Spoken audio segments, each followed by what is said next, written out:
This here is the updated Golf R. What to expect? What's new? Let's find out together. I'm Thomas. This is Autogefühl in 4K, full screen, full length. Let's go. With the updated front, gets the illuminated VW logo, like the rest of the Golf facelift, but of course specific things also for the R.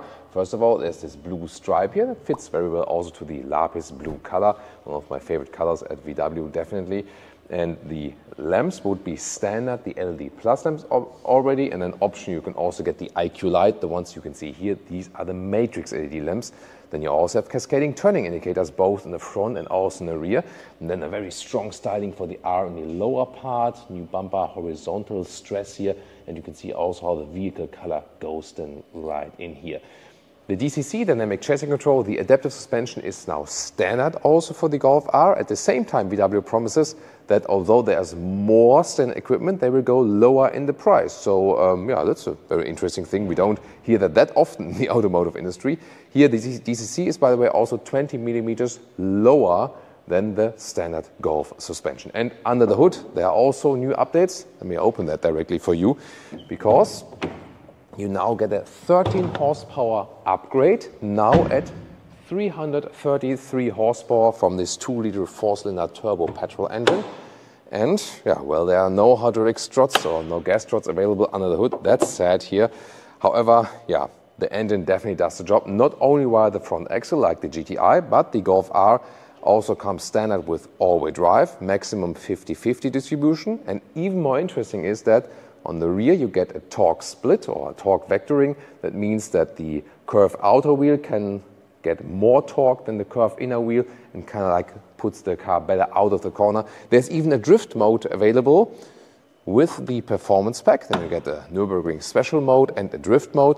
And then you can, although it's basically a front-wheel driven platform, you can still do some nice drifting action with a Golf R. And this here is the rear torque split. So the power comes here from the front, from the engine to the rear wheels.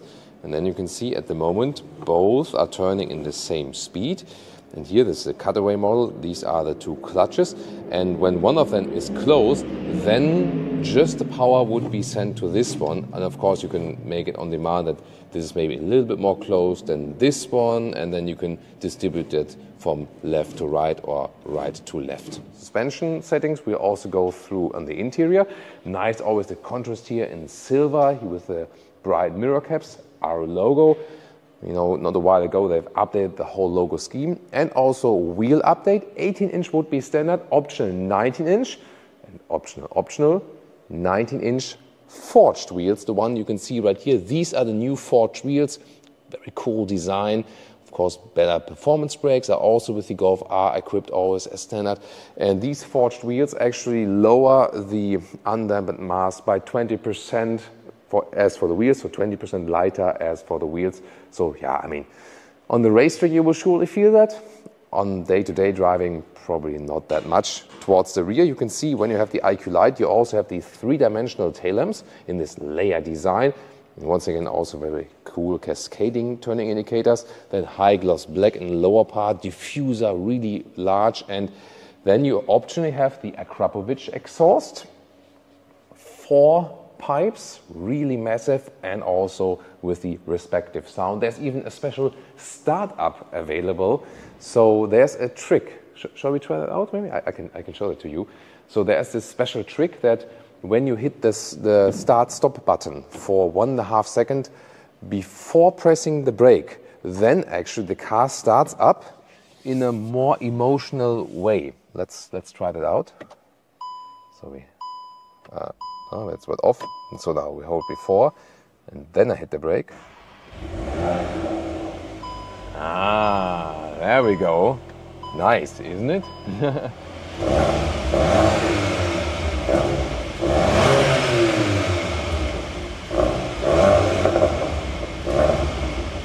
And this is here the Golf R Black Edition, where everything is blacked out as a special model. Inside of the headlamps, for example.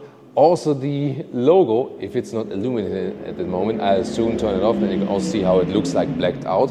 And also even further, these forged wheels, 19-inch, they are also here all the way in black. You can also see how slim they are, how much you can see of the brake. This is, by the way, also increasing the cooling effect. So on the Nürburgring Nordschleife test, they could run more laps without the brakes getting hot, because the wheel just leaves more air into it. And you can also see it here on the rear. So everything then for the most sinister look, continuing also here at the rear tail lamps. And then as well in the lower part, this is the non-acrobatic exhaust, the standard exhaust for the Golf R. In this case, and also then with black rings around in this black edition. And the rear logo also then here with this not black all the way, but then the dark gray. And the logo here, when it's not illuminated, you can see how it's blacked out. So what do you think about the exhaust sound here with the Acropovich exhaust? It's of course always way better than with the standard exhaust. Also performance-wise better. Acceleration figures to 1 km/h or 62 miles an hour now at 4.6 seconds here for the hatch, or 4.8 seconds for the variant. For the estate, that's 0.1 seconds quicker each. And also top speed, either 250 km/h, 155 miles per hour, or you can unlock it with the performance pack to 270 km/h, so around 170 miles per hour. And also sound-wise, not only from the exhaust, but also I always like the closing sounds of the doors. That's like a quality sign, has always been for the Golf. Also the rear doors and the front. Yeah, I really love that. So that is very well done. Inside of the doors, somewhat soft touch here, also with the structure. Then real carbon fiber decal element you can get. And a nice gray microfiber is a very good contrast. And I also like that the inside door pockets are covered in fabric. Let me show that to you in detail. Then here we give you a little bit more light. Right there you can see it's also then the fabric covering. Then the interior also has some special features. First of all, unlike the GTI, which has real buttons on the steering wheel, you have hashtag capacitive BS buttons here, left and right. So they are kind of tuned by software. That's very interesting. Here for the cruise control, right side for the instruments. But what they've changed now by software also is here the R button, where you change the driving modes. Cannot be pressed that easily, because before the thing was that sometimes people slipped from the steering wheel and then changed the driving modes on the right side, activate, deactivate the steering wheel heating, and now it's kind of like you need more force to press it, that unintentional presses are happening less often. The seats are basically my favorite about this vehicle. Nice sport seats here, fabric on the inside, microfiber on the top in gray, and stitched logo. This is beautiful with the integrated head restraints, and they not only look sporty, indeed they also are very comfortable even for tall persons. So the sport seats in the GTI and the Golf are my favorite about the Golf actually. It's really cool, and with 189 6'2", I still have enough headroom left. This one is also equipped here with a small panoramic roof, manual shade then, but I think these manual shades are actually perfectly fine because it goes so quickly. It's actually good from the operation, and then you can also leave some air in if you like this. And then are also more updates from the cockpit. First of all, here from the steering wheel, you have these upgraded shifting pedals. Here they are larger, so they're easier to control then. And here we go with the cockpit. Soft touch here on the top dashboard. Then we have a nice ambient lighting integration above this real carbon fiber. Here at the moment, Golf R specific blue, but you can also switch that. You can also put it here to red, for example, or to yellow. Pick this light design, but the blue obviously is very fitting for the Golf R. Then always 13-inch infotainment system now, always this biggest size for the Golf. The illuminated sliders in the lower part for the climate unit, but you can also do it in the screen if you like. And new infotainment, also software upgrade. It's quicker than before. You have a good overview like in the new ID models, and this always stays on top, that you can easily activate or deactivate some of the assistance systems like this speed warning, for example. And driving modes here with the performance pack, you also have a drift mode. You have to activate it then here, or the special mode, Nürburgring, soft suspension, everything else then on the sporty side. And individual mode, you can fine tune the DCC also, like from plus to minus, so you can make your individual settings. So that's actually quite decent. And they have also worked on the instruments, so different visualizations are possible. You also have a lap timer for that then now. And the middle console, you have the cup holders right here. They are also adaptive, like this. Then DSG, always the dual clutch transmission, that is standard, and this has this integration here. And in the front, you have the illumination here with the Golf, and underneath is an inductive charging pad for your smartphone. It's also cooled, very important that your smartphone does not overheat. And then this armrest here can be also slid forward, blue contour stitches, some more space on the inside. And you can also get this optional head-up display. Rear seats, hard pack on the top here. Then we have a nice grey microfiber once again, and also the fabric covering on the inside. Well, there's not much space left here for my knees, actually, when I'm also driving. That's the thing, because the Golf doesn't have much space on the rear seat. It's okay when you spread your legs a little bit, somewhat. In the variant, the Golf R variant is also available. There you would have more legroom. Headroom, however, is totally fine.